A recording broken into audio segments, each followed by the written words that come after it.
날씨가 좀 차가워졌는데 오늘 이 저녁 시간에도 함께 나와 또 예배하고 은혜를 사모하는 여러분 한 분 한 분 위에 하나님의 특별한 사랑과 축복이 함께 하시기를 주님의 이름으로 축복합니다. 먼저 옆에 사람과 인사해 볼까요? 잘 오셨습니다. 사랑합니다. 축복합니다.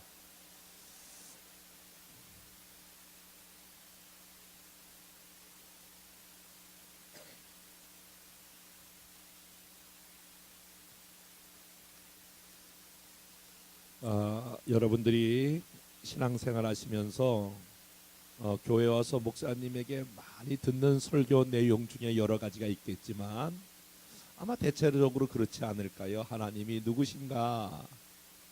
그리고 또 내가 누구며 더 나아가서 내가 어떻게 신앙생활 해야 하는가? 또 교회를 어떻게 섬겨야 하고 성도들 간에 어떠한 교제를 갖고 그리고 나라와 민족을 위해서 무엇을 해야 할 것인가 라고 하는 설교는 여러분들이 익히 들으셨을 줄로 압니다. 그리고 다음 세대, 우리의 자녀 세대들을 어떻게 우리가 양육할 것인가 라고 하는 것도 아마 여러분들이 많이 들으셨을 줄 압니다. 저는 조금 다른 각도에서 오늘은 조금 색다른 각도지만 결코 간과할 수 없는 한 주제를 가지고 여러분과 말씀을 나누려고 하는데, 사실 신앙생활하고 있는 저와 여러분 어쨌든 교회에 이렇게 다니지 않습니까? 그런데 절대로 무시할 수 없는 한 영역이 있는데 그것은 주의 종과의 관계예요. 많은 사람들이 주의 종이 증거하는 말씀을 통해서 은혜 받기도 하고 세심을 얻기도 하고 신앙에 성장하기도 하잖아요. 그리고 어떤 경우는 주의 종 때문에 마음 아파하기도 하고 이런 경우도 있네요. 시험 들기도 하고 교회를 떠나는 경우도 있단 말이에요. 그런 측면에서 봤을 때의 신앙생활에서 하나님 대단히 중요하고 교회 생활 성도의 관계도 중요하지만은 현실적으로 봤을 때의 주의 종과 나와의 관계가 어떠해야 하느냐라고 하는 것은 대단히 중요한 하나의 영역 중에 하나예요. 그러나 저도 교회를 목회하고 있는 목사로서 저 자신도 주의 종과 나와의 관계가 어떠해야 하는가라고 하는 것을 많은 목사님들이 그렇게 설교하는 게 쉽지 않아요. 왜냐하면 그냥 내 얘기하는 것 같아서 잘 이렇게 다루지 않는 부분인데, 저는 오늘 여러분의 자녀들과 주의 종과 어떤 관계가 있는지, 또 여러분이 하고 있는 사업과 여러분의 생업과 주의 종과 어떤 관계가 있는지 성경 몇 군데를 찾아보고 그리고 제 간증으로 제 설교를 오늘 마무리 지으려고 그래요. 사실 교육에 관한 한 아마 여러분들이 더 전문가일 거예요.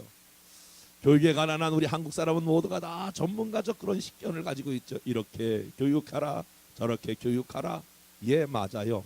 저는 여러분들이 지금까지 해왔던 교육의 방법, 교육의 어떤 하나의 태도, 그런 거 조금도 교정해드리고 싶은 마음이 없어요. 잘하셨어요. 또 신앙교육 잘하셨어요.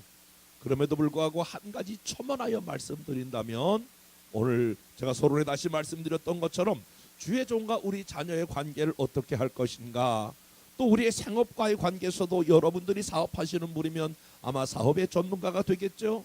여러분들이 어떤 직장 생활 다니면 직장 생활에서 여러분들은 그곳에 10년, 20년 다녔으면 그곳에 아마 전문가적인 그러한 마음과 또 식견을 가지고 있을 거예요. 그러나 또 다른 각도에서 주의 종과 나의 사업과 주의 종과 나의 하나의 그 직장 생활과의 연관 관계가 전혀 없는 것이 아니다라고 하는 것을 말씀을 드리려고 그러거든요. 오늘 잘 아는 대로 나오는 사람은 엘리야라고 하는 선지자가 나오지요. 엘리야는 어느 시대에 사역했던 사람이냐면 이스라엘 백성들이 솔로몬 때에 그 아들 때에 나라가 둘로 가리지 않습니까? 북이스라엘, 남유다 이렇게 갈리지요. 아무튼 북쪽은 뭐 옛날이나 또 우리나라의 상황이나 그렇게 썩 좋지 않은 것 같아요. 북이스라엘 나라 중에서는 모두가 다 하나님을 신실하게 섬기는 왕들이 거의 없어요. 성경은 다 악한 왕이라고 말하는데 우상을 숭배하고 하나님을 잘 섬기지 않는 왕들이 계속해서 나타나 결국은 아수라고 하는 나라 가운데에 북이스라엘이 멸망하죠. 북이스라엘 중에 가장 악한 중에 한 왕이 오늘 읽었던 그 열왕기상 17장에 나오는 아합 왕이에요. 아합 왕이 얼마나 우상 숭배의 그치에 이르렀는지, 전국이 다 우상 숭배를 할 정도로 그렇게 나라가 패역한 시대가 됐을 때에 하나님께서는 하나님의 사람 엘리야를 통하여 오늘 그곳에 경고하게 하죠. 그 왕에게 찾아가서 앞으로 당신이 계속 우상 숭배함으로 이 나라 가운데에 비가 오지 아니하고 가뭄이 될 거라고 하는 예언을 하게 되죠. 그 예언과 동시에 3년 6개월 동안 북이스라엘의 비가 오지 아니하는 엄청난 재앙으로 있게 되죠. 그래서 오늘 읽지 않았습니다만 그 앞절에 보니까 엘리야가 그 가뭄 때에 그리 시냇가에 머물러 있으면서 까마귀를 통하여 먹을 것을 공급받지요. 그런데 오늘 그리 시냇가도 마르게 되었는데 하나님께서 오늘 엘리야에게 말씀하시기를 너는 사르밧이라고 하는 지역에 가면 거기 홀로 사는 여인 하나가 있을 것이다. 오늘 그 여인에게 가서 오늘 내가 먹을 것을 정하라. 그래서 오늘 사르밧이라고 하는 지역에 가서 보니까 그 지역의 과부가 물을 깃고 있는 거예요. 홀로 사는 여인이 물을 깃고 있어서 이렇게 말하지요. 내게 물을 좀 달라. 그러다가 그 집에 들어가서 내가 시장하니 나에게 먹을 것을 달라 그렇게 말하죠. 그런데 그때 그 여인이 하는 이야기가 지금 우리 선생님 대접할 것이 없고 내 기름통에 기름 조금과 그리고 가루통에 가루 조금 남았는데, 그런데 이 가뭄의 때에 우리도 먹을 게 없어 아들 하나 있는데 이 마지막 아들과 함께 이 기름과 밀가루 조금해서 저녁을 먹으면 이제 우리가 굶어 죽어야 해요. 이렇게 보고를 하는 거예요. 그러면 적어도 선지자가 되었으면 엘리야 정도 됐으면 그 이야기를 듣고 어떻게 하는 것이 상식적으로 맞을 수 있을까요? 그래요. 양식이 다 떨어졌다고요. 이제 양식 먹고 아들과 함께 죽으면 먹을 게 없다고요. 어떻게 그런 일이 있을 수 있을까요? 이리 와요. 내가 축복의 기도를 해줄게요. 그리고 적어도 축복의 기도를 해준다든지 혀를 차든지 아니면 조금 다음부터 먹고 살 것을 어떻게 대안을 해준다든지 가지고 있던 거 뭐 이렇게 조금이라도 뭐 주든지. 우리 한 목사님 사랑이 많으니까 어렵다고 힘들다고 하는 이야기 들으면 적어도 기도라도 해드리지 않겠어요? 돕는 손길로 어떻게 하든지 연결해드리지 않겠냔 말이에요. 그런데 오늘 엘리야가 이상한 요구를 그 여인에게 하는데 이렇게 하예요. 저는 이 이야기를 읽으면서 굉장히 마음에 좀 슬픔이 왔어요. 13절 다 같이 한번 오늘 읽었던 말씀 13절 12절부터 읽으면 조금 더 이해가 되실 거요. 12절 다 같이 한번 읽어볼게요. 여기 앞 모니터를 더 넣어주실 수 있나요? 약간 좀 있어서 앞 모니터 12절 시작. 그가 이르되 당신의 하나님 여호와께서 살아계심을 두고 맹세하노니 나는 떡이 없고 다만 통에 가루 하는 쿵과 병에 기름 조금뿐이다. 내가 나뭇가지 둘을 주어다가 나와 내 아들을 위하여 음식을 만들어 먹고 그 후에는 죽으리라. 엘리야가 그에게 이르되 두려워하지 말고 가서 내 말대로 하나니와 먼저 그것으로 나를 위하여 작은 떡 한 개를 만들고 내게로 가져오고 그 후에 너와 내 아들을 위하여 만들라. 아멘. 엘리야가 그거 마지막 먹고 죽겠다는 그 양식을 먼저 지금 나를 향하여 대접하라 이렇게 지금 요청하고 있는 거거든요. 벼룩의 간을 빼먹지. 그거 지금 마지막 먹고 죽을 수밖에 없는 그거를 지금 나에게 요청하고 있는 이 엘리야 주의 종이 이게 제대로 됐는가라고 하는 울분이 있어요. 그런데 그 이야기를 듣고 당장 이거 먹고 이제 죽어야 되는데 그걸 가지고 금방 또 엘리야 선생님을 엘리야 주의 종을 대접하잖아요. 그런데 오늘 그 후에 엘리야가 이와 같이 축복하잖아요. 자 14절 다 같이 한번 14절 15절 같이 읽어보겠습니다. 시작. 이스라엘의 하나님 여호와의 말씀이 나 여호와가 비를 지면에 내리는 날까지 그 통에 가루가 떨어지지 아니하고 그 병에 기름이 없어지지 아니하리라 하셨느니라. 그가 가서 엘리야의 말대로 하였더니 그가 엘리야와 그의 식구가 여러 날 먹었으나 16절 여호와께서 엘리야를 통하여 하신 말씀같이 통에 가루가 떨어지지 아니하고 병에 기름이 없어지지 아니하리라. 아멘. 충분히 이해하셨을 거예요. 저는 이 본문을 설교하지 아니하고 지금 분명히 이 본문 말씀 그대로 보면 주의 종의 축복의 기도와 그리고 그 집에 밀가루와 다시 기름이 떨어지지 않는 것은 분명히 경제적인 것을 의미하고 있는데 연관관계가 있지 않겠느냐라고 하는 질문을 던지면서 또 그 집에 하나밖에 없는 아들이 병들어 죽게 되었어요. 이게 웬일이에요? 엘리야 선생님이 어느 날 전도를 나갔든지 복음을 증거하고 들어왔더니 홀로 사는 여인이 과부로 살고 있는 여인이 아들 하나를 남편처럼 의지하고 사랑하는 아들 하나가 있었는데 그 아들을 잃어버려요. 그때 막 엘리야 선생님이 들어오니까 대성통곡을 하면서 선생님 왜 이제 왔냐고 어디 갔다 왔냐고 그러는 거예요. 근데 엘리야 선생님이 그 홀로 사는 여인의 이야기를 듣고 그 아이를 위하여 간절히 기도하는 거예요. 죽은 아이를 위하여 간절히 기도했는데 이게 웬일이에요? 어머나 이런 일이 있을 수가 어디 있어요. 그러나 성경은 일어나고 있는 일인데 그 아이가 다시 살아나는 놀라운 능력이 나타났는데 22절 말씀 다 같이 한번 22절부터 24절 말씀 같이 읽어볼게요. 시작. 여호와께서 엘리야의 소리를 들으심으로 그 아이의 혼이 몸으로 돌아오고 살아난지라.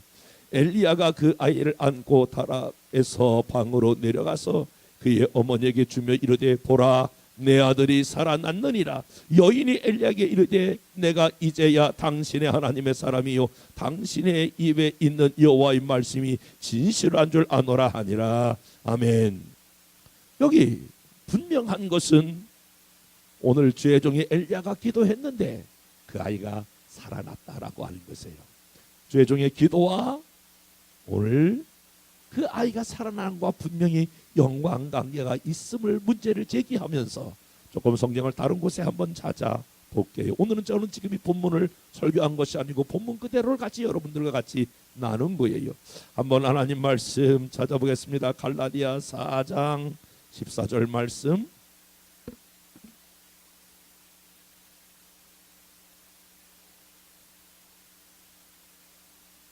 갈라디아 4장 14절 15절.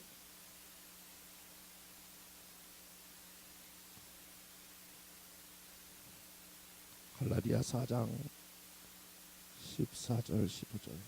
못 찾으면 그냥 아무데나 찾아놓고 그냥 찾은 것처럼 해요. 너무 오래 찾으면 좀 쪽팔려요.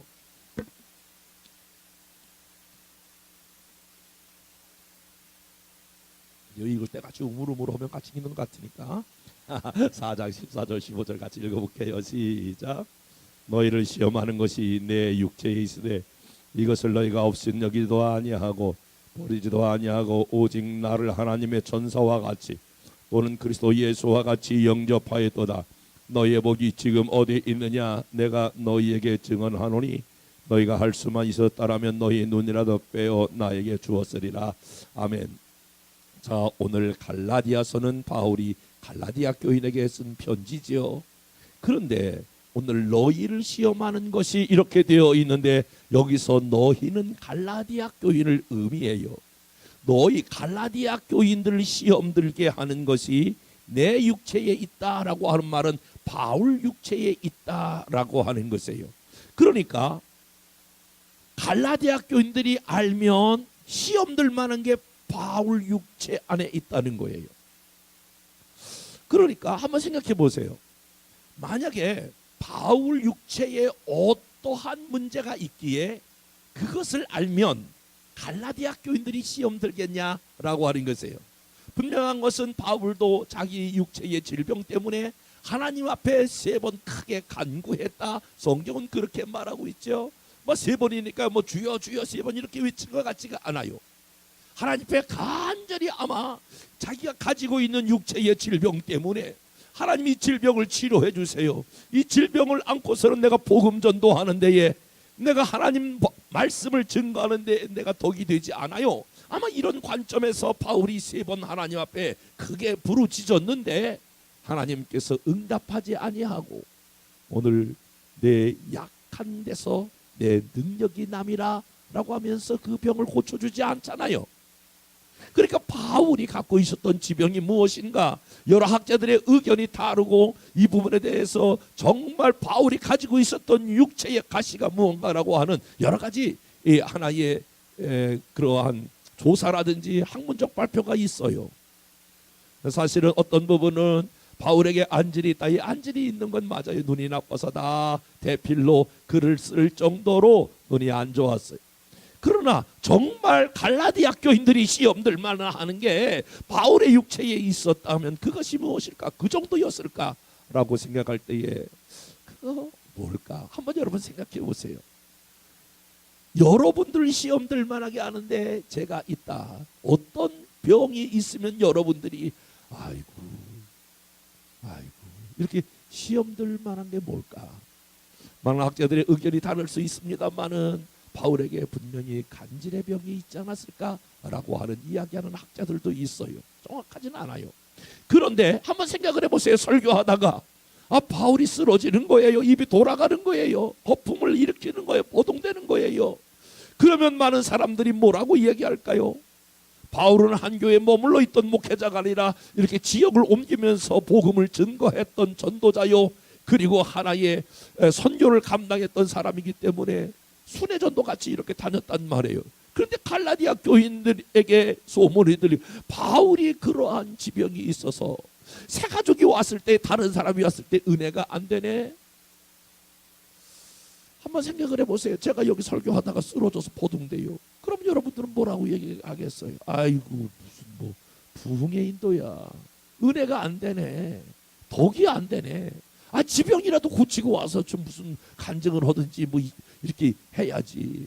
그럴 수 있는 개연성이 충분히 있잖아요.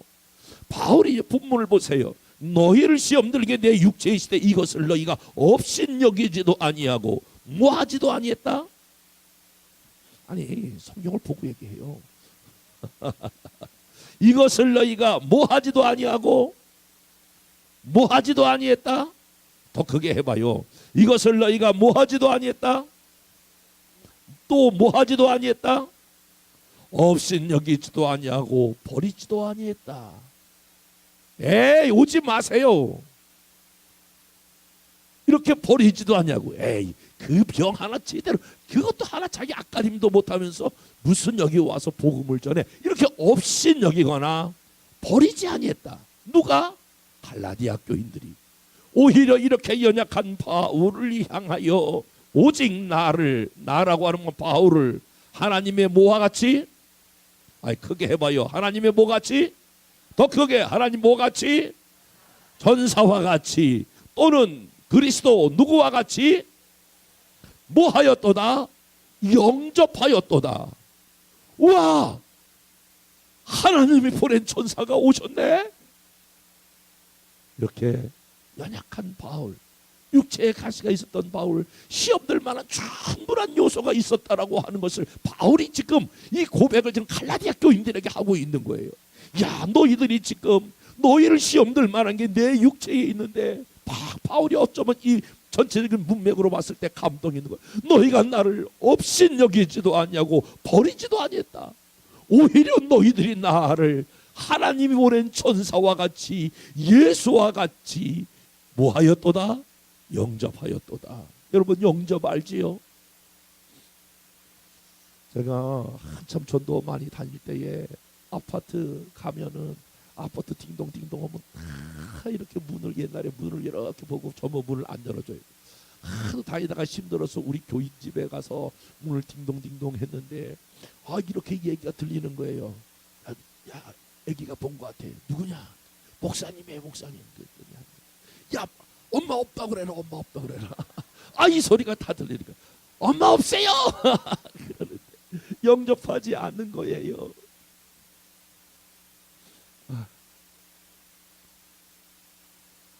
제가 오늘 이곳에 와서 감동받는 거는 제가 이렇게 아침에 도착하잖아요.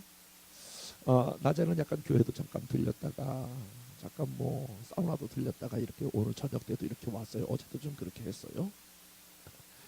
그런데 늘 여기 있는 이 기도원 목사님이 늘 나와서 이렇게 기다리고 있는 거예요. 제가 궁금했어요. 아니 내가 언제 오는 줄 알고 저렇게 앞에서 와서 기다리고 계신가. 아마 제가 언제 온다고 얘기를 안 했거든요. 내가 몇 시쯤 도착할게요 이야기하지 않았는데 여기 기도원 목사 박 목사님이 김 목사 죄송해요. 김 목사님이 다 기다리고 있다고 어서 오세요. 그리고 문 열어주고 다시 이렇게 쭉 올라가서 다시 여기 문을 열고 쭉 부르는 거예요. 저는 굉장히 그게 당연히 해야 될 것 같지만 굉장히 기분도 좋고 감동이에요. 야, 여기 벌써 교회 벌써 훈련이 다르다. 아니 그렇게 문만 열어줘도 감사한데 앞에 나와서 기다려주기만 해도 감사한데 그걸 뭐라 그래요? 환영이라고 그러잖아요. 그런데 아마 바울에게 있어서 그것이 마음에 어쩌면 어려움이 되었을지도 모르겠죠. 어떻게 해요? 없인 바울이 지금 이렇게 자기가 쓰는 야 내가 내 약점을 아는데 내가 내 부족함을 아는데 너희 갈라디아 교인들이 나를 없인 여기지도 않고 버리지도 오히려 천사와 같이 오히려 예수와 같이 영접하였도다. 그러면서 그 다음 절이 또 중요해요. 15절 다 같이 읽어볼게요. 시작. 너희의 복이 지금은 잠깐만 다시 한번 너희의 뭐가 지금 어디에 있느냐. 이 말을 번역하면 이거예요. 너희가 지금 왜 복 받는 줄 아느냐. 너희의 복이 지금 어디에 있느냐라고 하는 말은 너희가 지금 왜 복 받는 줄 아느냐. 그러면서 내가 너에게 증언하노니. 바울이 뭐 이거 증언이라고 하는 단어까지 쓸 정도로 내가 너희에게 정말 내가 증언할 수 있다. 내가 너희 교인들 향하여 내가 분명히 간증할 수 있다. 너희들이 복 받는 이유를 내가 설명할 수 있고 내가 증거를 댈 수 있는데 너희가 할 수만 있었더라면 모든 너희가 할 수만 있었더라면 너희 눈이라도 빼어. 저는 이 말씀에 동감하지 않아요. 너희 눈이라도 빼어 나에게 주었으리라. 나는 바울을 의미하거든요. 아마 이렇게 하시면 이 말씀이 이해가 될 거예요. 너희의 눈이라도 빼어 하나님께 드렸으리라. 너희의 눈이라도 빼어 교회 건축할 때 드렸으리라. 옛날에 제가 이만식 목사님 그 부흥회를 3번 저희 교회에서 3번 이렇게 참석했는데 목사님 그 간증 중에도 그런 게 있어요. 옛날에 말해요. 막 부흥회라는데 교회는 어려워가지고 어느 분이 말해요. 막 권사님 한 분이 내 눈이라도 맞춰가지고 막 교회 건축을 한 적이 있다고 막 이런 간증이 들었거든요. 제가 어렸을 때.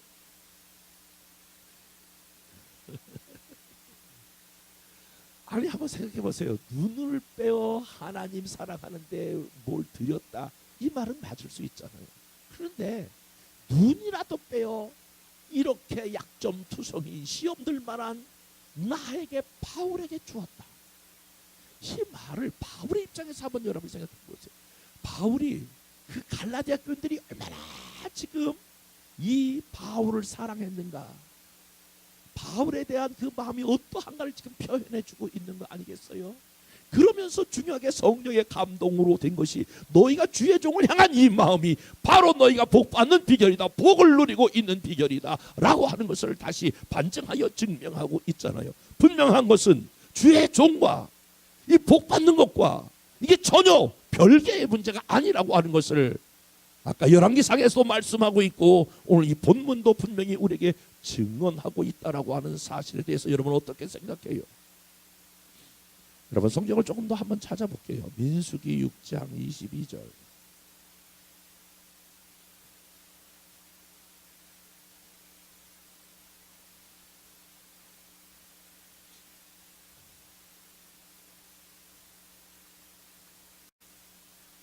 민수기 6장 22절.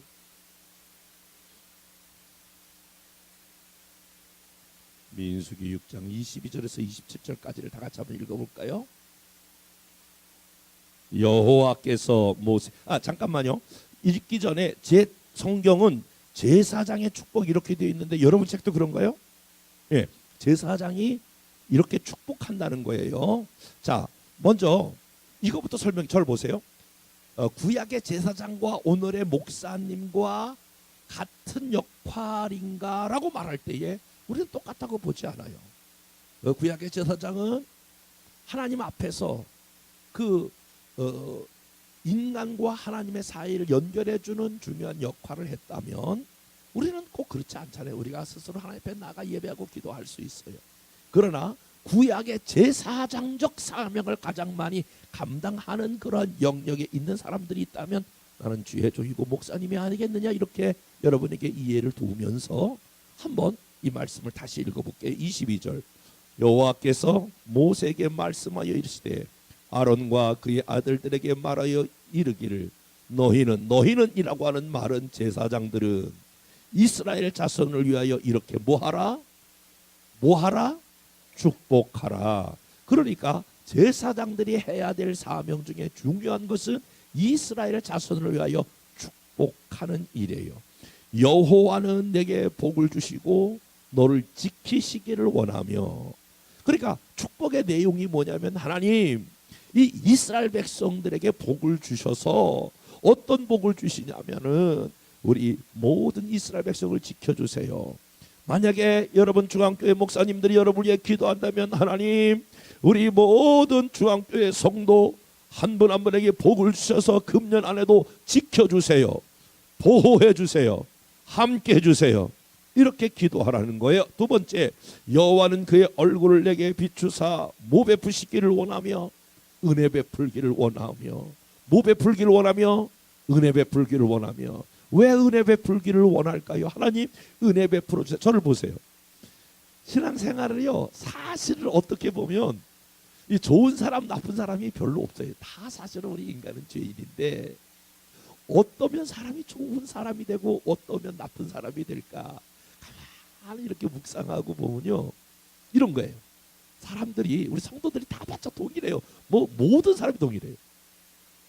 은혜 떨어지면 나쁜 사람 되고 은혜가 충만하면 좋은 사람 되더라고. 아멘 해봐. 진짜야. 막 사람이 막 이제 자기 냄새가 나고 자기 목소리가 커지고 막 이렇게 주장하고 막 이런 사람은 결국은 나는 은혜가 떨어졌어요, 하나님이 주시는 은혜, 하나님과 나와의 교제가 지금 끊겼어요, 중단됐어요, 이런 거예요. 사실은 자기 잘났다로 나가지만은 결국 은혜 아니면 살아갈 수가 없네. 여러분 요즘 찬양, 나의 나 된 것은 하나님의 은혜라, 여러분 찬양 많이 부르시잖아요. 그래요. 그러므로 금년 안에 저와 여러분들이 기도해야 될 것 중에, 하나님의 주시는 은혜, 가장 좋은 은혜로 나를 덧입혀 주세요. 그래서 우리 주의 종들도 하나님 우리 교회에 은혜가 떨어지지 않게 하시고 성도 한 사람 한 사람이 은혜가 떨어지지 않도록 뭐 해야 된다? 기도해야 된다라고 하는 것이 26절. 여호와는 그 얼굴을 내게로 향하여 드사 평강 주시기를 원하노라. 평안을 달라고 기도하라는 거예요. 여러분 생각해 보세요. 아무리 2천만 원, 5천만 원, 1억짜리 침대가 있다고 해서 내가 잠 못 이루는 밤이라면 그 침대가 무슨 소용이 있겠어요? 아니 200가지의 음식을 차려놓은 뷔페에 가서도 내가 먹지 못한다면, 위가 빵꾸나 나지, 먹지 못한다면 그 음식이 무슨 소용이 있겠냐는 거예요. 세상의 모든 것 다 가져도 내 마음의 평안을 잃어버리면 그게 무슨 의미가 있겠냐는 거예요. 그러므로 여러분들도 기도하지만 주의 종들이 하나님 금년 안에 평안을 주세요, 이렇게 기도하라는 거예요. 그런데 오늘 더 중요한 말씀이 27절이에요. 그들은 이렇게 나오잖아요. 20절. 그들은, 제사장들은 이같이라고 하는 말은 지켜주세요, 은혜 주세요, 평강 주세요, 이같이. 누구 이름으로? 내 이름 누구 이름으로? 하나님의 이름으로, 주님의 이름으로. 누구 이름으로?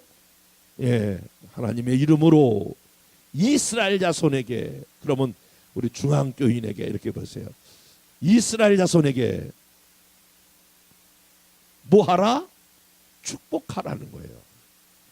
그러니까 제사장들은, 목사님들은 이같이 하나님 지켜주세요, 은혜 주세요, 평강 주세요, 이같이 하나님의 이름으로 중앙교회 모든 교인들을 향하여 축복하라. 더 중요한 말씀이에요. 오늘 제가 이 말씀 하려고 이렇게 길게 끌고 나오는 거예요.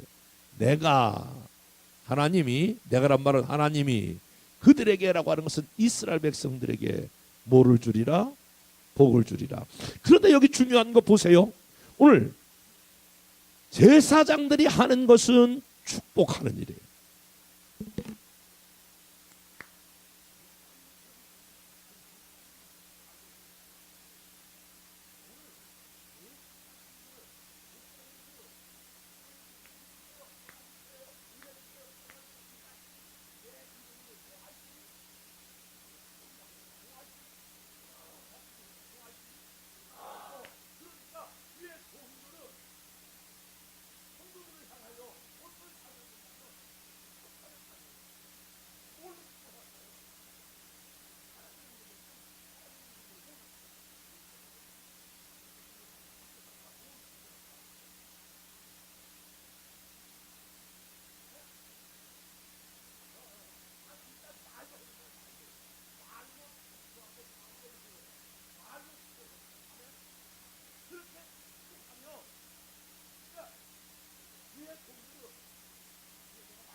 좀 더 확인해 볼게요. 민수기 11장 28절.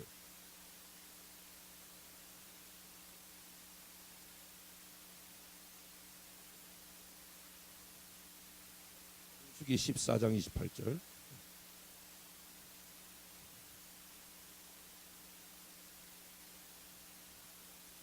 민수기 14장 28절. 시작.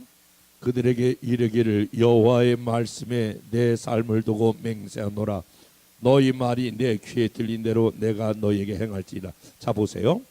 지금 하나님의 말씀에 내 삶을 두고 맹세한다. 자 보세요. 하나님이 지금 이렇게 저를 보세요. 하나님이 지금 내가 내 삶을 두고 맹세한다. 여러분 이 말의 뉘앙스가 어떤 거냐면은 여기 하나님이 자기의 삶을 두고 맹세한다 이런 말씀이 없어요. 성경에. 맹세한다. 하나님 자기 자신에 맹세한다는 거예요. 사람이 이렇게 요즘 이런 게 있잖아요. 사기를 친다. 그럴 때에 내가 사칭한다 이런 말이 있잖아요. 내가 부족할 때 나보다 더 높은 사람의 그 이름을 빌어서 내가 하고자 하는 목적으로 사용할 때에 요것이 잘못 사용하면 이게 사기가 되는 거죠. 이게 사칭이 내가 그 사람 잘 알아. 내가 그 사람 잘 알아. 막 이러면서 위에서 내가 청와대 고위공직 잘 알아. 막 이러면서 결국은 사칭하는 거잖아요. 하나님이 하나님보다 더 높은 사람이 없기 때문에 하나님이 하나님의 삶을 두고 하나님의 인격을 걸고 하나님 됨을 걸고 그 중에서도 또 맹세한다는 거예요. 그러니까 이 말은 성경이 다 중요하지만은 얼마나 중요한 것을 지금 강조하기 위해서 내가 내 삶을 두고 맹세한다. 이렇게 하나님께서 자기보다 더 높은 이름이 없기 때문에 자기의 인격을 걸고 자기 이름을 걸고 지금 맹세까지 하면서 하려고 하는 그 뒷내용이 굉장히 중요한 거예요. 자 보세요. 만약에 여러분의 그 담임 목사님이 한 목사님 여러분 내가 목사직을 걸고 여러분에게 말합니다. 내가 담임 목사로서 내가 여러분에게 내가 이름을 걸고 이야기합니다. 그러면 그것은 굉장히 진정성이 있는 메시지를 가능성이 다분한 거예요. 제가 여기 제가 부흥 강사로서도 목사의 인격을 내 열방교회 담임 목사로 한 교회에서 나중 이렇게 한 입장으로 내가 이거 여러분에게 내가 말씀드립니다. 그러면 진정성이 있는 가능성이 대단히 높은 거예요. 하나님이 내가 내 삶을 두고 맹세한다. 굉장히 중요한데 그 맹세하는 내용이 무엇이냐면은 이런 거예요. 다 같이 뒤에 말씀 보세요. 너희 말이 내 귀에 들린 대로 내가 너에게 행하리라. 아멘. 그러니까 자 보세요. 일단 내일도 이 말의 권세에 대해서 설명하는데 이 말이라고 하는 것은 단순히 대화의 수단, 커뮤니케이션의 수단이 아니라 일단 우리가 이렇게 내뱉어서 나오는 말이 있잖아요. 이 말을 일단 중요한 것은 대화의 수단, 언어의 소통의 수단으로 쓰지만은 이 말을 중요한 것은 하나님이 들으신다는 거예요. 너희 말이 내 귀에 들린 대로 내가 행하리라. 그러니까 우리가 말하는 것을 하나님이 다 들으시고 특별히 하나님의 이름으로 기도하는 것을 하나님이 들으십니다. 그러니까 목사님이 기도하는 거 아이고 그냥 단두 사람이 이 두 사람이 있으니까 하나님께 주의 종이 안수하고 축복하고 기도하는 것이 여기서 끝나는 것 같지만은 그 기도를 들으시는 하나님. 아멘 해봐요. 여기 교회는 중요한데 아무걸 안 하네. 너무 긴장해서 미안해요. 잘 듣다 보니까 그렇게. 그래서 나하고 둘이 이야기한 것을 끝나는 것이 아니라 하나님이 들으실 뿐만이 아니라 주의 종이 축복하여 기도한 것을 하나님이 내 귀에 들린 대로 내가 행하리라. 하나님이 반드시 주의 종이 축복 기도하는 것들을 들으시는 거예요. 안 듣는 것 같지만 들으셔. 야, 내가 내 삶을 두고 내가 맹세한다. 너희 말이 내 귀에 들린 대로 내가 행하리라. 아멘. 우리 말씀 그대로 믿어요. 여기서 다른 각도로 해석할 필요가 없어요. 너희 말이 내 귀에 들린 대로 내가 행하리라. 저는 어떻게 하다 보니까 제 얘기를 계속 이렇게 하게 되는데 저희 어머니하고 제가 아버지 집에서 부자로서 쫓겨나서 정말 초막집을 하나 지었어요. 그래서 저하고 우리 어머니가 사는데 어느 날 제가 5학년 때 웬 여자 하나가 쫄래쫄래 머리를 막 산발하고 그리고 눈물을 흘리면서 여자아이가 오더라고요. 누구냐고 물었더니 저희 누나라고 그래요. 저희 누나가 그 계모 밑에서 살다가 요즘 막 계모로서 사람 이렇게 살해하고 이런 게 굉장히 많잖아요. 저희 누나가 계모 밑에서 살다가 쫓겨나 오는데 나는 그때 제 5학년 때 누나가 처음 있다는 것을 내가 알았어. 누나가 오더라고요. 네 누나다. 우리 누나가 있었고. 우리 어머니 그런 얘기 전혀 안 했어요. 조금 6개월 있더니 또 왜 한 여자가 오는 거요? 누구냐가 물었더니 저희 큰 누나라는 거요. 그래서 저희 어머니하고 저하고 둘이 살다가 어느 날 누나 둘이 생겼어요. 그런데 저희 집이 저희 어머니와 저와 두 식구 살면 딱 맞는 집에 벼랑간에 식구 4명이 늘었네. 그런데 그렇게 좀 좁은 집에서 살고 있었는데 제가 예수 믿고 가장 먼저 한 것이 우리 어머니를 전도하고 싶었어요. 그래서 우리 어머니 이렇게 손을 붙잡고 교회에 나갔어요. 아들이 가자 그러니까 평생 아들 하나 바라보고 있던 우리 어머니가 얼마나 아들 말을 잘 듣겠어요. 그래서 맨 교회에 나와서 앞에 3번째 줄 앉는데 교회 처음 나가시는 거예요. 처음 나가시면서부터 하나님의 은혜가 폭포수같이 오는데 그렇게 계시가 오더라고요. 첫 시간서부터 아멘 아멘. 어느 때는 막 계시가 오는데 막 뒤로도 아멘 아멘. 막 옆으로도 오는데 막 첫날부터 그런 은혜가 있더라고요. 막 계시가 막 쏟아지는 거요. 제가 막 이렇게 꼬지 막 자기도 이러는데 근데 이게요 매주일 반복되는 거예요. 1년 동안 한 번도 계시가 안 온 적이 없고 막 앞뒤 좌우로 막 계속. 그러니까 예배가 끝난과 동시에 축도하잖아요. 그러면 축도 후에 바람과 같이 사라지는 거예요. 쭉 사라지는 거예요. 근데 부흥회가 열렸어요. 부흥회가 열렸는데 그때는 월요일부터 시작하면 토요일까지 하던 시대인데 수요일 날 부흥 강사가 우리 교단의 유명한 부흥 강사 강사였어요. 누구라고는 말 안 해요.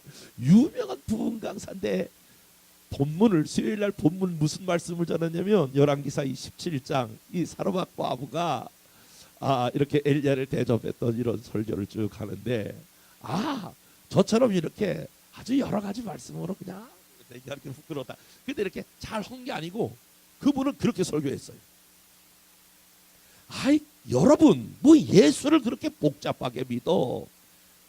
자녀가 잘 되려면 주의 종을 잘 섬겨. 아멘 안 하시네. 아니 옛날 부흥 강사들은요 그냥 아주 대놓고 얘기했어. 여러분 뭐 예수를 그렇게 복잡하게 믿어. 자녀가 잘 되려면 주의 종을 잘 섬겨. 아멘 크게 해봐. 이렇게 막 반말되고. 이거 뭐 예수를 다시 한번 준비해볼 테니까 이번에 다 해봐. 이거 내가 한 게 아니고 부흥 강사 흉내를 내보는 거야. 뭐 예수를 그렇게 복잡하게 믿어. 자녀가 잘 되려면 주의 종을 잘 섬겨. 아멘 안 하는 것들 봐라 막 이래가면서 그러는데 저희 어머니가 계속 부흥에서 졸다가 번쩍 눈을 딱 옆에 보니까 눈을 뜨더라고. 그랬더니 새벽 같은 두 눈을 반짝이면서 그다음부터 안 좋은 거예요. 그리고 예배가 딱 끝난 거 항상 봤는데 그전에는 축도가 다 끝났는데도 안 가는 거예요. 옛날에는 꼭 이렇게 끝나면 담임 목사님 있고 부흥 강사님 이렇게 있고 그리고 다 이제 나갈 때 은혜 많이 받았으니 다 인사했거든요. 그런데 처음으로 1년 만에 저희 어머니가 일단은 축도 받고 늦게 나가는 거예요. 늦게 나가서 저희 어머니가 이렇게 서는데 부흥 강사가 있는데 자꾸 얼쩡얼쩡거리는 거예요. 그러더니 무슨 얘기를 하고 싶어 하는 것 같아. 그러더니 좀 전에 화장실 갔다 온다 그러더라고. 화장실 갔다 온 새에 목사님하고 부흥 강사 목사님이 옛날에는 부흥 강사를 전부 사택에다가 이렇게 모셨는데 옆에 있는 사택에다가 두 분이 다 들어가셨어. 어디 가셨냐? 사택 들어갔어요. 그랬더니 우리 어머니가 쫓아가더니 사택 문을 두드리는 거예요. 나는 6.25 사변 이후로 우리 어머니가 그렇게 용감한 건 처음 봤어요.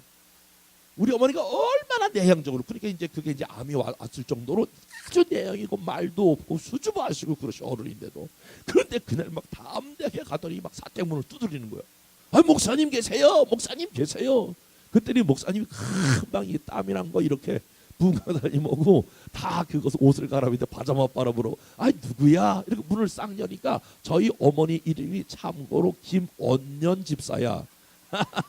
언년 집사가 금방 됐어. 그랬더니 이 문 열더니 언년 집사가 웬일이야? 이거 언년 집사니 웬일이야? 그랬더니 저희 어머니가 두 눈을 동그랗게 뜨고 반짝거리면서 목사님 저희 집 신방을 와주세요. 그랬더니 목사님 이렇게 웃으면서 언년 집사가 신방을 다 오라 그러더니 매일매일 졸더니 신방을 다 오라 그래. 이렇게 또 한마디 하셔. 토요일날 신방을 와주세요. 목사님 기분이 좋아서 그래 내가 가지. 그리고 다음 토요일날 신방을 왔는데 옛날에는 이 대신방이라고 하는 걸 하면요 교인들이 어떻게 그렇게 정보가 빠르고 그런지 목사님 좋아하는 게 이게 딱 벌써 메뉴가 정해지잖아요. 그러면 우리 목사님은 소문에 이 된장찌개를 좋아한다고 소문이 들었는데 대신방 내가 전도사 때 한번 따라가 보니까 이 집 가면 첫째 날 강된장, 둘째 날은 두부된장, 세 번째는 김치된장, 전부 된장찌개만 하는 거야. 아니야 고기도 좋아해. 내가 보니까 고기 잘 다시더라고. 그때 옛날 성도는 그렇게 순진해서 그냥 좋아하는 거 그냥 순수하고 그렇게 하셨어. 그런데 우리 어머니가 어디서 소식을 들었는지 된장찌개를 하는 거예요. 팔팔 된장찌개를 하는데 우리 목사님이 참고로 100kg 정도가 돼. 키는 작은데. 근데 우리 목사님이 딱 앉으니까 방이 꽉 찼어. 아까 조그만 방인데. 그래서 아무도 우리 집 식구들이 전부 부엌에 있고 나하고 둘이 겸상하다. 내가요 얼마나 어색하기도 하고 목사님하고 처음 같이 식사를 하는데 불편하기도 하고. 그래서 주렁주렁 널 어떻게 지내냐. 그리고 목사님이 이제 다 같이 저하고 둘이 식사를 우리 어머니가 하도록 하게 하고 우리 어머니가 목사님 성진이 위해서 축복 기도해 주세요. 그래요? 그러면서 뭔가 이렇게 봉투 하나를 이렇게 내놓는데 나는 지금도 잊어버릴 수가 없어. 그 봉투가 옛날에 누런 봉투가 있었어. 누런 봉투가 구기구기텅 가다가 얼마를 했는지 모르겠어.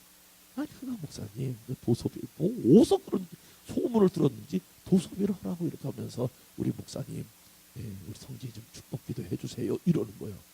아유 목사님이 이거 밥도 잘 드셨겠다. 또 이렇게 도섭이도 받아겠다. 그러니까 그래 성진이 기도해주지. 그런데 우리 목사님 안수기도는 좀 특별해요. 내가 지금 시범을 보이고 싶은데 우리 청년 중에 학생? 일로 좀 와봐요. 이거 너무 멋있네. 학생 저렇게 앉아. 청년이에요, 학생이에요? 학생. 이거 그래요. 일로 올라와 보세요. 이렇게 보세요. 이름이 뭐예요? 김경백. 몇 학년이세요? 고1이요. 고1인데 중3인데 고1 되는 거예요. 이렇게 기도원에 올라와서 저거 지금 뭐 하는 거예요? PPT. 박수 한번 해요. 와. 고1인데 이렇게 올라와서 PPT를 한대. 오늘 잠깐 목사님 시험을 좀 앉아봐요. 무릎을 꿇고 이렇게 저쪽을 보고. 일단 우리 목사님 안수기도가 좀 독특한데 이렇게 약간 이렇게 들고 머리를 그런데 안수기도 할 때 일단 머리에 손을 올리면 머리를 돌려. 일단 머리 힘주지 마. 일단 머리를 돌려. 이렇게 돌리고 두 번째로는 한 손으로 들이패.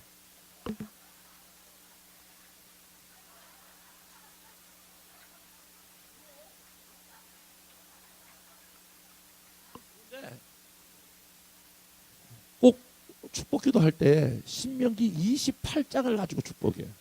그 신명기 28장은 하나님 머리가 될지언정 꼬리가 되지 않게 하시고 앞설지언정 뒤서지 않게 하시고 위에 있을지언정 아래에 있지 않게 하시고 구울지언정 꾸지 않게 하시고 세계와 민족과 열방 가운데 뛰어난 인물이 되게 해주세요. 그러니까 하나님 우리 성진이 머리가 될지언정 꼬리가 되지 않게 하시고 위에 있을지언정 아래에 있지 않게 하시고 뒤서지 않게 하시고 구울지언정 않게 하시고 세계와 민족과 열방 가운데 뛰어난 인물이 됐지어라. 뭐 이름이 뭐야? 김경백? 경백 한번. 너 오늘 잊지 말아라. 하나님 우리 경쟁이 머리가 될지언정 꼬리가 되지 않게 하시고 위에 있을지언정 아래에 있지 않게 하시고 하나님 세계와 민족과 뛰어난 인물이 됐지어라. 일어나요.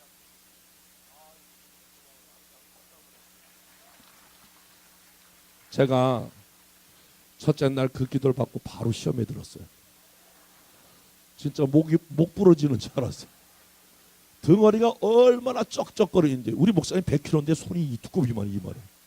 키는 저보다 더 작은데 그러니까 막 얼마나 막 쩍쩍 소리가 나는 거야. 나 왜 그렇게 천국 가서 물어볼 거예요. 진짜 뭐 시험에 들었어요. 근데 끝나고 바로 우리 어머니한테 엄마 지금 이게 뭐 하는 거예요? 내가 언제 목사님 신방을 받고 안수기도 내가 해달라고 그랬어요? 엄마 제발 졸지나 말아요. 창피해 죽겠어요. 누가 언제 그런 거 하라고 그랬어요? 내가 엄마한테 진짜 평상시는 안 그랬는데 시험 들어오고 바로 목사님은 엄마한테 따졌어요. 도대체 왜 그러는 거예요? 그랬더니 우리 어머니가 이렇게 말한 거예요. 졸지 마세요. 그랬더니 내가 졸고 싶어 조니 알다시피 내가 간이 안 좋잖니. 내가 지금 간이 안 좋아 늘 피곤이 있잖니. 그리고 내가 식모살이 하잖니. 지금은 파출부인데 내가 식모살이 3개 하잖니. 이제 아침 새벽 4시부터 저녁 12시까지 마지막 공장 일하고 올 때는 내가 너 등록금 대려고 그 돼지 그 먹이 하냐고 짬밥 이고 오잖니. 그리고 3군데 하면 내가 몸이 지쳐. 그리고 주일날 쉬는데 네가 교회 가자고 해서 교회 가는데 내가 그렇게 해서 내가 졸고 있는 거야. 그리고 너 알다시피 내가 한글을 다 못 깨닫잖니. 그러니까 반문 한글을 반 정도만 아시는 거야. 반은 몰라. 그러니까 무슨 소리 하는지 성경 얻어 찾는다고 해서 내가 찾을 수가 없는 거야. 그래서 내가 조는 거야. 그랬더니 머리 조는 게 조금 그때 이해가 됐어. 근데 엄마 이게 왜 안수기도를 받으려고 그래요? 왜 안수기도 목사님께 때리면서 안수기도를 하는 거야? 그때 이렇게 계속 졸다가 그날 설교 중에 우리 엄마가 그러는 거예요. 내 귓전에다 대고 자녀가 잘 되려면 주의 종을 잘 섬겨. 이 귓전에 대고 소리를 지르다는 거. 깜짝 놀라가지고 보니까 목사님이 있는데, 그런데 그게 이제 저희 어머니에게는 하나님의 음성으로 들은 거예요. 와, 우리 어머니가 평상시 이렇게 했거든요. 야, 둘이 자녀를 길러도 힘든데 내가 혼자 자녀 3명을 키우는 게 진짜 힘들구나. 식모살이에서 내가 어떻게 자녀를 키우는가. 그러고 있는데 그 소리가 복음으로 들리고, 그래서 나는 너 잘 되기 위해서 너 아프고 두드러 맞고 그래도 난 앞으로 계속 할 거다. 그래서 제가 매달 한 번씩 토요일 날, 첫째 주 토요일 되면 우리 목사님 모셔서 와서 보글보글 된장찌개 얼마를 해든지 모르지만은 꼬깃꼬깃한 그 봉투에다가 식모살이에서 얼마 넣겠어요, 얼마 벌어서 그 목사님 도서비를 넣겠어요, 그러면서 매일매일 순환의 시간을 보냈어요. 그래서 고등학교 3학년 때까지 그냥 그러고 지났어요. 저는 이제 신학교를 들어가서 목사가 되고 목회를 하고 개척에서부터 쭉 오는 동안에 저는 제 목회 철학이, 나는 놀아도 교회에서 놀고 놀아도 교인들하고 논다. 그게 제 목회 철학이에요. 교인들하고 나는 오손도손 아기자기하게 나는 지내겠다. 그래서요, 막 개척교회 하면서 또 이렇게 막 하면서 성도들하고 맨날 모이면 뭐 이렇게 차 타고 다니다가 부르스다 이쪽 남한산성 이쪽에 얼마나 제가 많이 왔는지 몰라요. 성도들하고 본고자 타고 다니다가 부르스타 넣고 있다가 거기 삼겹살 사다가 여기 남한산성 여기다 탁 펴놓고 지글지글해서 집사님도 한 점, 원장님도 한 점 이렇게 먹고, 또 거기서 뭐 사치기 사뽀뽀 사치기 사뽀뽀 막 그러면서 막 이렇게 재밌게 노는 걸 너무너무 좋아해. 그렇기 때문에 막 이게 오기자기 막 이런 걸 너무 좋아해. 지금도 우리 애들은 막 매일매일 모여서 애들하고 다 같이 모여가지고 버글버글한 걸 너무너무 저는 좋아해요. 그래서 저는 어디 다른 교회를 나가서 설교한다든지 또는 뭐 다른 교회라고 어울리고 이런 것을 난 하고, 나는 우리 교인들하고만 있겠다. 이게 내 목회 철학이었어요. 그래서 교회를 개척해서 25년 동안 한 번도 어디 나가 다른 교회 설교해 본 적이 없어요. 그것도 기적이에요. 이렇게 교회가 있으면 친구들도 동기들도 우리 와서 헌신 예배 주세요. 난 안 가요. 나는 우리 교인들하고 있어야 돼요. 그리고 늘 교회에서만 이렇게 머물러 있었어요. 제가 25주년이 되는 동안 장로 권사를 한 명도 안 시켰어요. 왜냐하면 훈련이 안 됐다고 생각이 들어서 안 시키다가 25주년에 116명의 임직자를 한꺼번에 세웠어요. 장로 12부터 시작해서 116명을 세워놓고, 그리고 왜냐하면 지금 저희 교회는 평신도가 사역하는 교회인데 다 장로님들이 정말 한 구역 한 셀을 맡아서 지금 다 직장자가 사업하고 다 있으면서도 그렇게 탁월하게 사역들을 하세요. 그래서 제가 이제 25주년이 돼서 이제는 임직자를 세워서 근데 목양 장로, 목양 권사, 목양 안수 집사로 다 해서 사역하는, 평신도가 사역하게, 물론 그 훈련하는 과정은 굉장히 빡세서 버텨내기도 쉽지 않지만은 그래도 훈련하여 평신도가, 저는 제 목회는 이렇게 생각해요.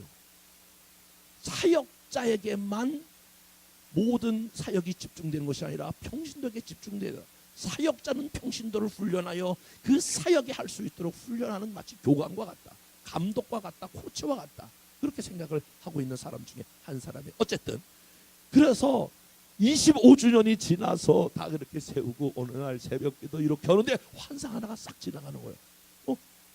근데 그 환상이 우리 옛날에 담임 목사님이 나를 위하여 안수기도 하던 거, 머리를 흔들고 뒤패면서 땀을 뻘뻘 흘리면서 하던 거.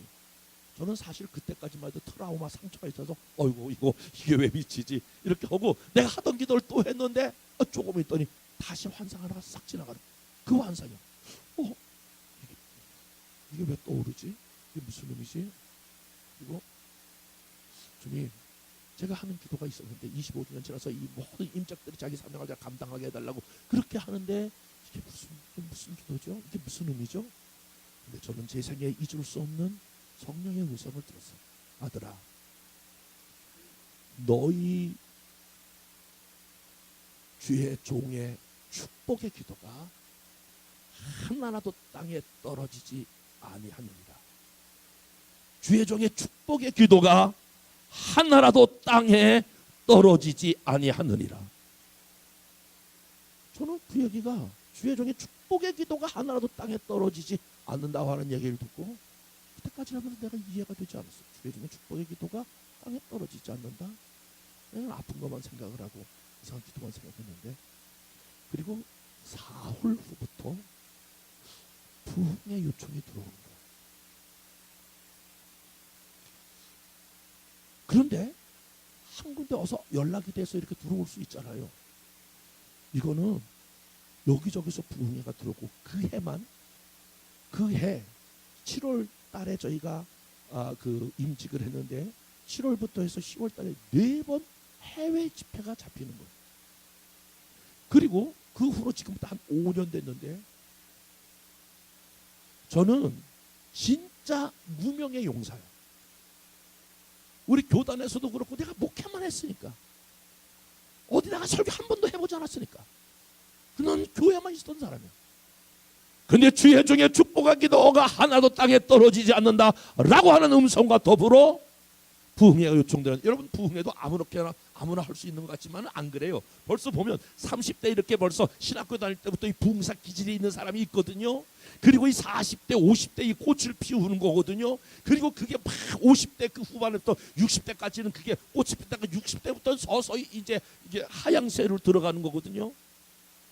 근데 나는 부흥회 한 번도 해보지를 않았는데 55살부터 주의 종의 축복의 기도가 하나 땅에 떨어지지 않는다라고 하면서 이게 막 여기저기서 막 오라고 하는데, 근데 내가 어떻게 여기까지 왔잖아요, 목사님? 아니 제가 무슨 교단 뭐 정치를 하는 사람들도 아니고, 뭐 제가 탁월한 이력이 있는 사람도 아니고, 탁월한 무슨 학력이 있는 사람도 배경이 있는 사람도 아니고, 술주정뱅이 아들로 태어나 그냥 이렇게 그냥 가난하게 어렵게 정말 사이드 인생을 살다가 목회했는데 주의 종의 축복의 기도가 하나도 땅에 떨어지지 않는다고 하는 그 말씀이 들으면서, 여러분 그래도 교단에서 지금은 제가 가장 바쁜 사람의 한 사람이라고 나는 나 자신 스스로를 생각하면서 이게 다 주의 종의 축복의 기도라고 하는 사실을 내가 정말 진짜 바쁜 사람이 됐어. 지금은 서서히 제 사역을 정리해야 될 때인데, 마무리될 때인데, 지금 가장 이 나이에 여러분 55세부터 부흥했다. 지금 딱 한 5년, 5, 6년 이렇게 좀 지났어요. 횟수로 이렇게 만으로 따지면 그게 한 6년 됐는데 이게 지금 이렇게 될 수가 없는 구조예요, 구조가. 그때 그 사실을 경험하고 내가 하나님 앞에 회개했어. 하나님, 우리 목사님이, 담임 목사님이 그렇게 땀 흘리며 나를 기도했던 거, 그 열매를 제가 지금 보고 있는 건 내가 확신하는데, 하나님 나는 우리 성도들 위해서 그렇게 기도하지 못하게 내가 정말 설교 준비 열심히 하고 부흥회 다니고 막 저기 막 그냥 여러 가지 교육하고 상담하고 뭐 수많은 했는데 주의 종이 되어서 내가 우리 교인들 그렇게 축복 기도하지 못했다는 게 내가 양심의 가책이 되더라고요. 하나님, 제가 이제부터 우리 성도들 축복할래요. 마음을 갖고 누굴 위해 축복 기도할까 이렇게 생각하다가 가락시장에서 일하시는 김현자 집사님, 지금 권사님 됐는데 그 집사님이 생각이 나요. 17년 동안 한 500m 가락시장에 양으로들 끌고 다니면서 500m 왔다 갔다 하면서 17년째 그분은 남편이 IMF 때에 실직이 되고, 그리고 아들 하나 딸 하나를 혼자 그 아이 딸을 공부시킨 거예요. 한 놈은 이대, 한 놈은 연대, 이렇게 둘이 공부를 했는데, 여러분 요즘은 학교 졸업하는 것보다 취업이 더 어렵잖아요. 그래서 내가 가장 먼저 생각나는 분이 그 김현자 집사님이에요. 그래서 집사님한테 전화, 집사님 저 이번 주일날 교회 올 때에 집사님이 파는 것 중에서 하루 야채 있죠? 하루 야채 하나 가지고 제 방으로 오세요. 이랬더니 아이고 목사님 제가 뭐 잘못한 것도 없는데. 아니 집사님 왜 잘못했어만 내가 부르나? 아 그리고 하루에 하나 가지고 와봐요. 아이고 목사님 제가 아니 잘못해서 부르는 게 아니라니까. 목회실로 와봐요. 시간을 정해줬어요. 누님아 하루였자 하나를 가지고 왔어요. 내가 짧게 설명을 했어요. 사실은 내게 이런 일이 있어요. 근데 제가 집사님의 자녀들을 위해서 기도하고 싶어요. 내가 하루야채 안 먹고도 지금 내가 목회를 잘했지만 하루야채를 먹겠다는 말은 집사님의 성의와 그 섬김을 내가 받고 싶어요. 그리고 집사님과 관계가 더 그리스도 안에서 깊은 영적인 친밀한 관계로 나아가기를 원하는 하나의 도구가 하루야채예요. 아이고 목사님 그럼 더 많이 가지고 올 거래요. 다음부터 더 많이 가지고 와. 뭐 그렇게 복잡하게 다음부터. 그러니까 예 알았어요. 그래서 내가 그 자녀들과 그 사업과 자녀들을 축복하기 시작했어요. 하나님의 은혜를 베푸셨어요. 내일 낮에도 그런 간증을 좀 하겠습니다만은 그 야구르트 중에서 최고로 영업이 잘 될 뿐만이 아니라 최고예요. 그리고 그 아들과 딸이 한 놈은 삼성에 들어가고 여자아이는 삼성에 들어가고 남자아이는 대림산업에 들어갔어요. 얼마나 잘하는지 몰라요. 그걸 보니까 주의 중에 축복의 기도가 미안해요. 죄송해요. 이게 뭔가 있구나라고 하는 걸 내가 경험했어요. 그래서 성도 한 사람 한 사람을 부르기 시작했어. 이제 배짱이 생겼어. 그전에는 내가 25년 목회하면서 여러분 주의 종 어쩌저쩌 이런 말 한마디도 못했어요. 아무것도 못했어요. 그냥 했어요. 그런데 이제 내가 그것을 경험하니까 주의 종의 축복의 기도가 분명히 효력이 있다는 것을 내가 경험하고 성도 한 사람 불렀어요. 그리고 내가 한 사람 한 사람을 얘기했어요. 내가 축복의 기도를 할 테니 섬길 수 있는 그 마음대로 섬겨주세요. 그만큼 내가 배짱이 늘었어. 그러니까 섬길 수 있는 범위 내에서 섬기세요. 그래서요, 이 안정하는 사람은 안정, 양복하는 사람은 양복, 시기하는 사람은 시기에, 넥타이 하는 사람은 넥타이, 다 여러분 그런 것들과 다 우리 교인들하고 연결이 돼 있어요. 근데 놀라운 일이 벌어졌어요. 우리 교회의 장로님들이 다 30만 원, 40만 원 이렇게 하는 분들 그냥 평범한 그냥 서민들이에요. 근데 몇 년 동안 계속했더니 장로님들 12조가 50만 원, 100만 원, 200만 원, 300만 원, 500만 원, 1000만 원까지 올라. 내가 조금 더 구체적으로 설명해 볼 텐데.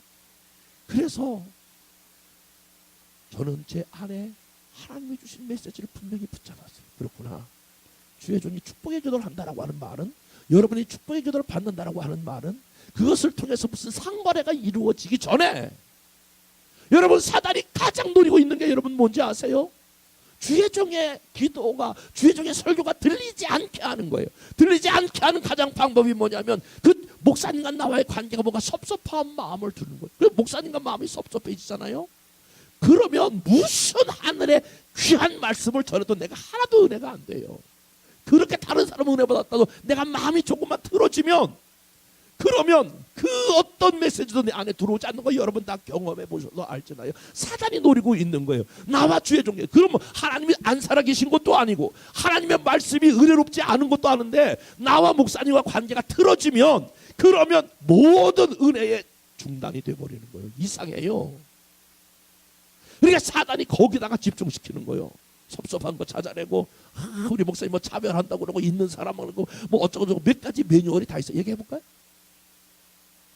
돈 많은 사람 좋아한다, 뭐 이쁜 사람 좋아한다, 젊은 사람 좋아한다, 몇 가지 메뉴만 갖다 딱 걸어버리면 다 시험들 만한 요소들을 다 가지고 있는 거예요. 그러면 어떤 현상이 벌어지냐? 내가 영적으로 빼빼 꼬이는 거예요. 내가 영적으로 은혜의 생활을 할 수가 없는 거예요. 그래서 내가 축복의 기도를 받는다고 하는 축복의 그 어떤 그 결과도 중요하지만은, 나와 주의 종과의 관계를 내가 섬긴다라고 하는 말은 뭘 섬겨가지고 뭐 대단한 것 같지만 나와 주의 종과의 관계를, 영적인 관계를 바르게 갖는 거예요. 그렇게 되기를 주의 이름으로 축복해요.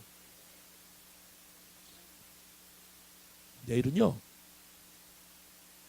신년 초고 그러니까 내일은 축복기도 할게요.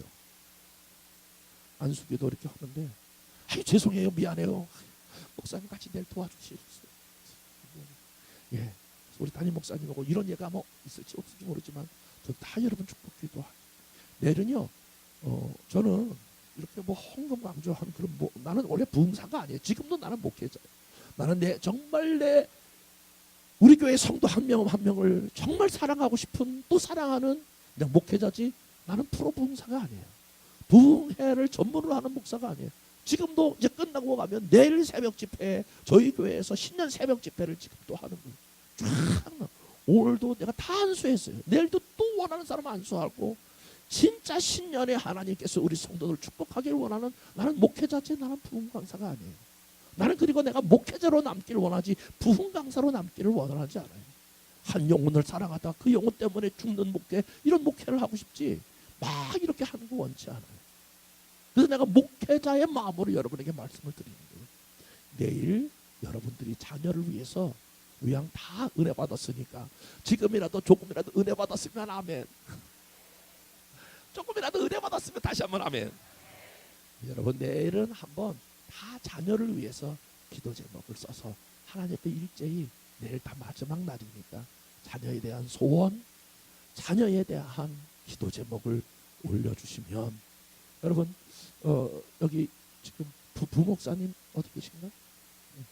선임 부목사님 목사님이 자녀에 대한 기도 제목 그렇지 않아도 신년 기도 제목이 있겠지만 A4 용지에다 하나 이렇게 뽑으셔서 목사님 책상에 주시면 목사님이 여러분 생각나는 대로 기도해 드릴 수 있을 것이라고 제가 믿고 이렇게 요청을 드려요. 여러분 성령이 감동되는 대로 내일은 자녀를 위해서 한번 소원하여 예물을 드리면 좋겠다 하는 생각이 제 안에 들어요. 어쨌든 여러분 하나님도 굉장히 중요한 빼놓을 수 없는 신앙생활의 중요한 영역이겠죠. 교회 생활 다른 사람도 그랬죠. 그러나 주의 종과의 관계 지나칠 수 없는 정말 여러분들이 마음껏 섬기고 마음껏 축복을 받아야 될 관계가 주의 종과 성도와의 관계인 줄로 믿습니다. 우리 110년 된 중앙교회 이런 모든 면에서 모델이 되겠지만 다시 한번 하나님 이 신년을 지나가면서 내 생업과 내 자녀를 위하여 하나님 앞에서 주의 종과의 관계도 바른 관계를 되어 마음껏 섬기고 마음껏 축복을 받는 저와 여러분 되시기를 주님의 이름으로 축복합니다. 한번 다 같이 일어나셔서